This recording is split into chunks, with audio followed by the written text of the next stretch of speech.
Simon Kerrigan claimed his third successive 5-wicket haul, taking his tally of wickets to 12 in this match, but Lancashire still had to settle for a draw in their LV County Championship game with Glamorgan at the Emirates Old Trafford, thanks to a second 100 in 4 innings from Gareth Rees.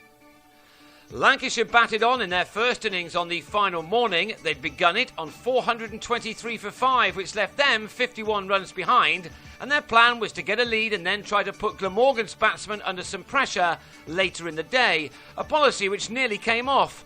Gareth Cross started that plan with some boundaries, before he lost Luke Proctor at the other end, going back instead of forward to Nathan McCullum to be bowled for 75, having started the day on 53.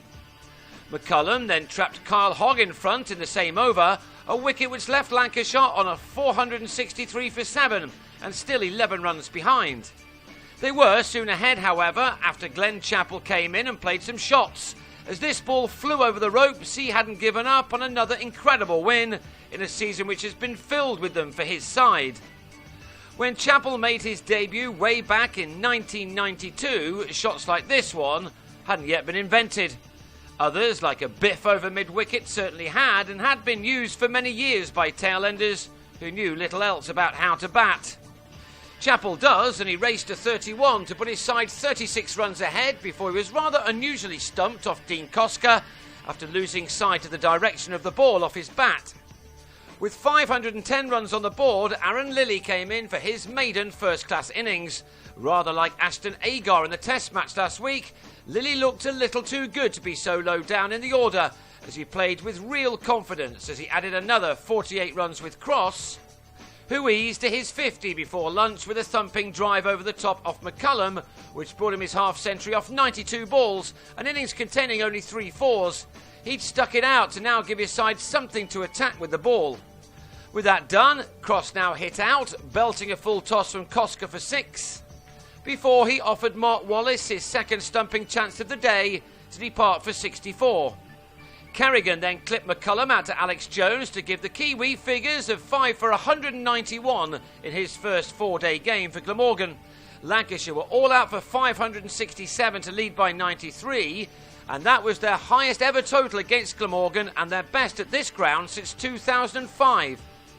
So Glamorgan now had 2 sessions to bat out the game or get far enough ahead of their opponents to make a chase for Lancashire impossible. Rees seemed to believe the second part of that was the best way to go. In particular, he refused to let the danger man Kerrigan settle after he came on having bagged figures of 7 for 63 and 7 for 162 in his last 2 innings with the ball. He had to wait until his 9th over on this occasion to get his first wicket, Will Bragg being taken at short leg to end an opening partnership of 66. Rees, who spent most of this summer on the sidelines, struck a ton in his comeback match last week, and he now added his second 50 of this particular match with a couple off Kerrigan, the left-arm spinner seemingly not causing the batsman too many problems.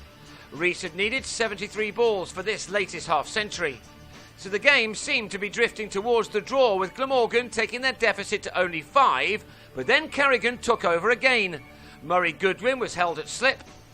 Chris Cook went to the same combination in the bowler's next over, and then Jim Allenby followed next ball for a golden duck as he was yorked by a wonderfully flighted delivery from the 24-year-old. A 4th wicket followed in the space of only 15 balls for Kerrigan, who took his tally of wickets this season to 44 by clinging on to return catch to remove Wallace for a single. That sudden burst of brilliance from Kerrigan, who is now by some distance the leading spinner in the country in terms of his victims, left Glamorgan in some trouble on 98 for 5, effectively 5 for 5.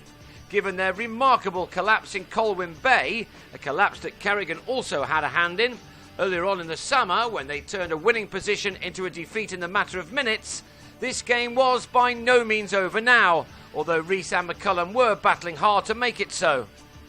Rees cleverly negated Kerrigan's turn with the use of the reverse paddle, one which also brought him enough runs to ensure that his side could leave Manchester with the draw. Rees even had time to complete a fantastic 100 before the 2 captains shook hands. It was some knock again from the batsman, who ended the day with 295 runs from 4 innings since he returned to the side, as they ended the match on 183 for 5 to take 8 points to Lancashire's 7. 7 which now puts them 8 clear at the top of the second division with 6 games to play. Kerrigan, who took 5 for 90, will have further says in their promotion push, that's for sure.